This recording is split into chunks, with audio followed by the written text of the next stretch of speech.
did it, and he did it anyway. And so what's the message? If the person who's created the most, not just piles of cash, he's not Larry Fink, he's not worshiping money like our finance class, he's building things. And if that guy is for Donald Trump, and not only not ashamed of it, he's jumping around in a t-shirt, I can see his belly button, he's so excited. Then maybe I'm not alone. Maybe I'm not the freak.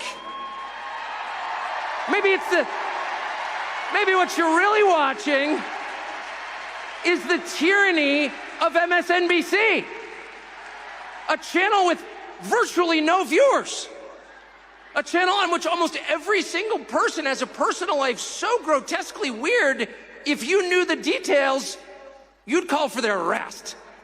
That's just true. And those people, the unhappiest people in this nation, are defining the terms of the conversation? I don't think so.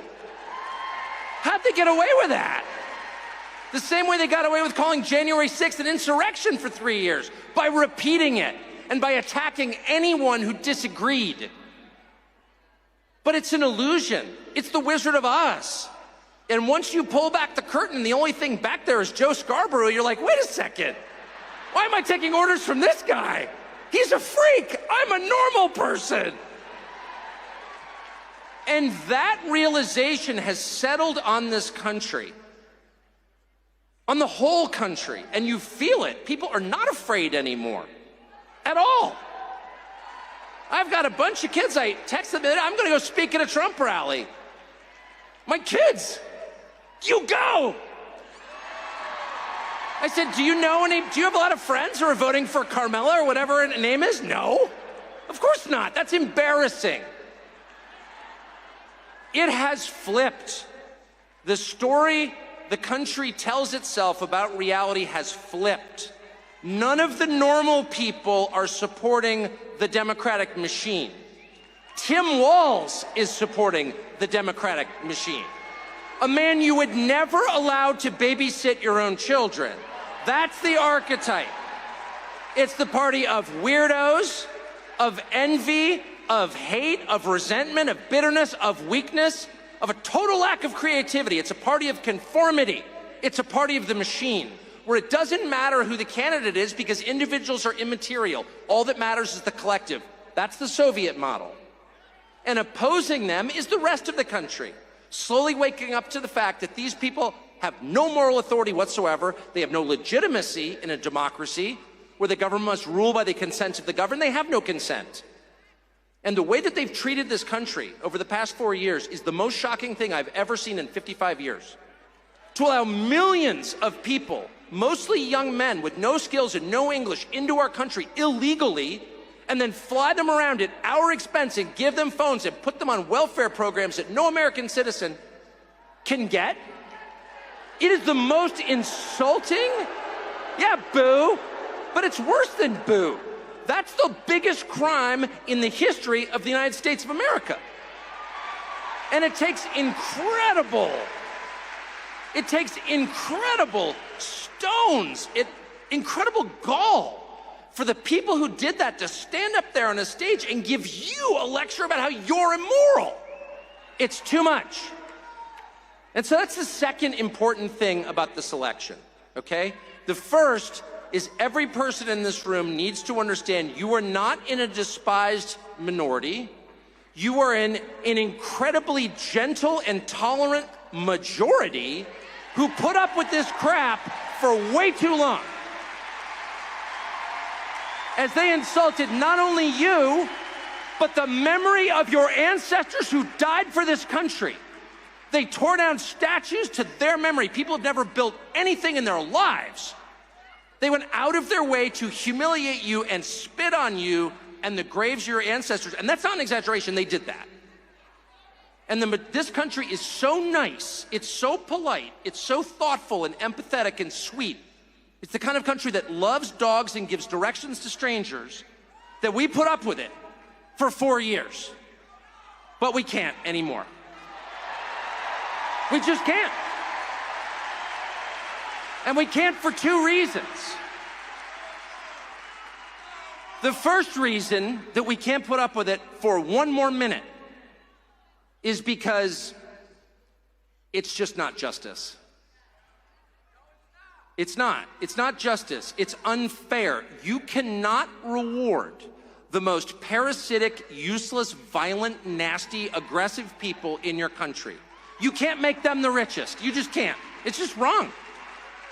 In a fair, decent country, the people who work the hardest, who have the highest level of talent, who are the most creative, who are the most decent to their neighbors, who give the biggest tips to waitresses, those people should be successful.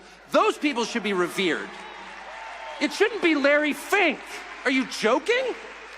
Kamala Harris shouldn't have a job. She has no skills. How did we wind up with a system where Kamala Harris, you couldn't change the tire on your truck, much less drive it? How did she wind up at the top of the pyramid? And then once she's there, she lectures you like you did something. It's too much. You can't allow that. It's an offense against the truth, against reality, and against justice itself. And the second reason you can't allow it is very familiar to anyone who has children, which is if you allow it, you will encourage more of it.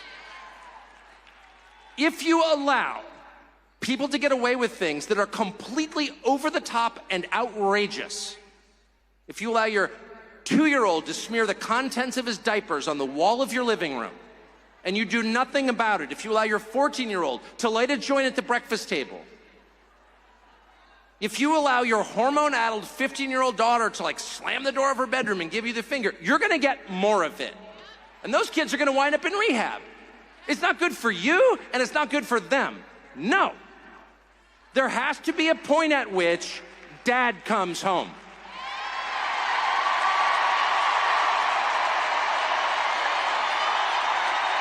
Yeah, that's right. Dad comes home. And he's pissed. Dad is pissed. He's not vengeful. He loves his children. Disobedient as they may be, he loves them. Because they're his children, they live in his house. But he's very disappointed in their behavior. And he's gonna have to let them know. He's gonna have to get to your room right now and think about what you did.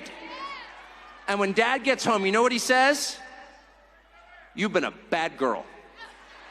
You've been a bad little girl and you're getting a vigorous spanking right now. And no, it's not gonna hurt me more than it hurts you. No, it's not. I'm not gonna lie. This is gonna hurt you a lot more than it hurts me. And you earned this. You're getting a vigorous spanking because you've been a bad girl. And it has to be this way. It has to be this way because it's true. And you're only gonna get better when you take responsibility for what you did. That's not said in the spirit of hate. It's not said in the spirit of vengeance or bigotry. Far from it. It's said in the spirit of justice, which is the purest and best thing there is. And without it, things fall apart. The Democratic Party machine, and notice I'm not beating up on Kamala Harris, who's just a hapless victim who happened to be there in the right color, so they grabbed her. Tim Walz, they needed some, whatever Tim Walz is. They needed a weak man, because it is the party of weak men and unhappy women. One of which leads to the other, by the way. Where you find weak men, you will inevitably find unhappy women. Sorry. And they make them on purpose. They weaken the men to drive the women insane, to have the most consistent voting bloc ever in the history of politics. Unhappy women, made unhappy by weak men. But it could be anybody. It could be anybody. Kamala Harris is just a stand-in. She's a cardboard cutout. She has a soul, God created her, I'm not attacking her humanity. But there's nothing there, it doesn't matter. If it wasn't Kamala Harris, it would be, I don't know, Pete Buttigieg or whatever, who are these people? It doesn't matter. They're the cutouts. They work for the machine. They're totally dispensable, they're replaceable. And they need to have limits set for them. And so on election day, and I sincerely believe Donald Trump's gonna win. And if I thought he was gonna lose, I'd be here anyway, by the way. I would. In fact, I would have been here earlier if I thought he was going to lose, just to make the point. I mean it. I don't like people who jump on the winning train, okay? I think Donald Trump's going to win.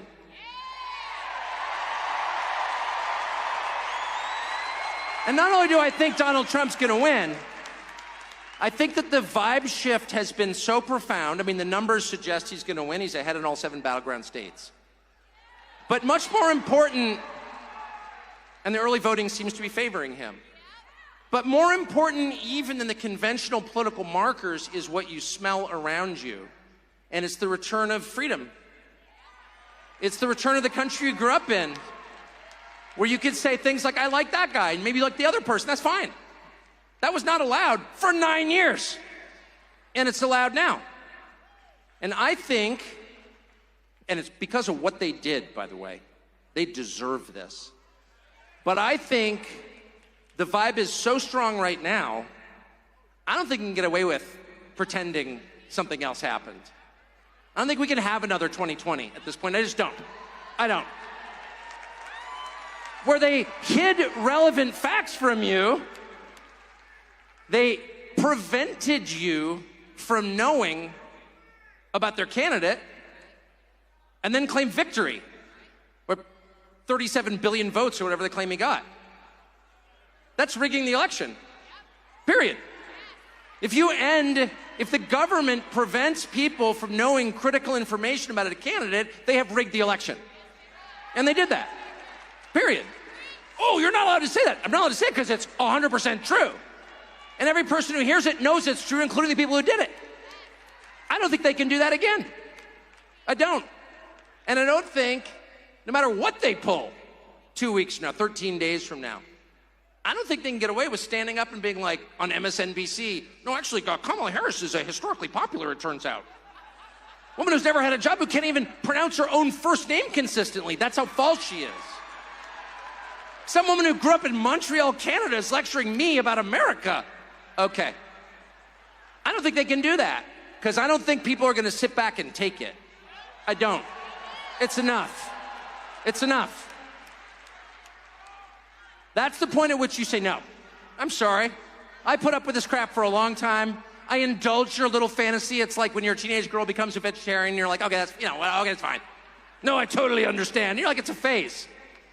But if that phase goes on for 9 years and includes destroying your major cities and allowing your country to be invaded by millions of foreigners whose identities you don't know, and whose purpose in this country is unclear, by the way, why shouldn't we feel threatened by that?